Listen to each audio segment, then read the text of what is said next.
Sinabi ng Allah, kaya't si Jonah ay nalambitan sa mga oras ng kadiliman. Alalang baga, sa kadiliman ng gabi, sa kadiliman ng ilalim ng dagat, sa kadiliman ng isang malaking isda na nagsasabi, wala nang iba pang Diyos na karapat-dapat pagpupulan ng pagsamba maliban sa iyo, O Allah. Higit kang maluwalhati at kataas-taasan sa lahat, katotohanan ako ay nakagawa ng kamalian. At ang Allah ay sumagot, at kanyang iniligtas ang kanyang alipin mula sa pagdali ng hati. Ang Allah ay nagsabi, "Falawla annahu kana min al-musabbihin, lalabitha fi batnihi ila yawmi yub'athun." Sa malapit nitong kahulugan, kung hindi lamang kabilang siya sa mga lumuluwalhati sa Allah, katotohanan na walang pagsala na mananatili siya sa tiyan ng isda hanggang sa araw ng muling pagkabuhay. Mga alipin ng Allah, hindi ba umabot sa inyo ang kwento ng tatlong lalaki mula sa angkan ng Israel? Sila'y pumasok at natulog sa isang kuweba, ngunit nahulog mula sa bundok ang isang malaking bato at ito'y humarang sa kuweba. Dahil dito, hindi nila kinaya ang paglabas mula sa kuweba. Kanilang sinabi, katotohanan na hindi tayo makakaligtas, maliban na lamang na tayo manalangin sa Allah sa pamamagitan ng ating mga nagawang kabutihan.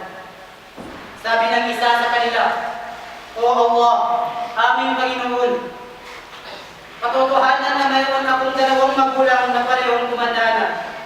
Isang araw, sila'y humingi sa akin ng isang bagay, ngunit sa aking pagdating, sila'y parehong natutulog. Ako'y kumuha ng gatas at naghintay. Dahil hindi ko gustong sila ay disturbuhin hanggang sa sila ay magising. Ako'y naghintay hanggang sa sumapit ang umaga. Sila ay nagising at uminom. Sila ay nagising at uminom ng gatas. O Allah, kung ito'y nagawa ko sa pagnanais ng iyong gantimpala, kami iyong palabasin kung saan kami naroon. Pagkatapos ay gumalaw ang bato. Sabi naman ng pangalawa, O aming Panginoon, O Allah, dati mayroon akong pinsang babae. Sa taglay niyang ganda, labis ko siyang nagustuhan. Dahil dito, niyaya ko siya na kami ay magsulong at kami ay gumawa ng isang bagay. Ngunit siya ay tumanggi. Hanggang sa lumipas ang mga taon, siya ay pumunta sa akin, humihingi ng tulong. Siya ay binigyan ko ng 120 dinar.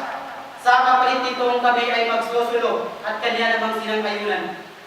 Ngunit nang ako'y tumayo sa kanyang harapan, kanyang sinabi sa akin, katakutan mo ang Allah. Katotohanan na hindi mahahalal sa iyo, nabuksan ang isang nakasilyado, maliban na lamang kung karapatan nito. Nang aking marinig ang kanyang sinabi, ako'y lumayo sa kanya na siyang pinakamahalagang tao para sa akin, at aking din iniwan ang perang ibinigay ko sa kanya. O Allah, kung ito'y nagawa ko alang-alang sa iyo, kami iyong palabasin kung saan kami naroon. At muli namang gumalaw ang bato, ngunit hindi pa nila kayang lumabas. Ang pangatlo naman ay nagsabi, O Allah, katotohanan ako ay kumuha ng mga trabahador, at ang bawat isa sa kanila ay nakakakuha ng kanilang mga sweldo mula sa akin. Maliban na lamang sa isang trabahador, kanyang iniwan ang kanyang sweldo at siya'y umalis at nagpakalayo. Ganun pa man,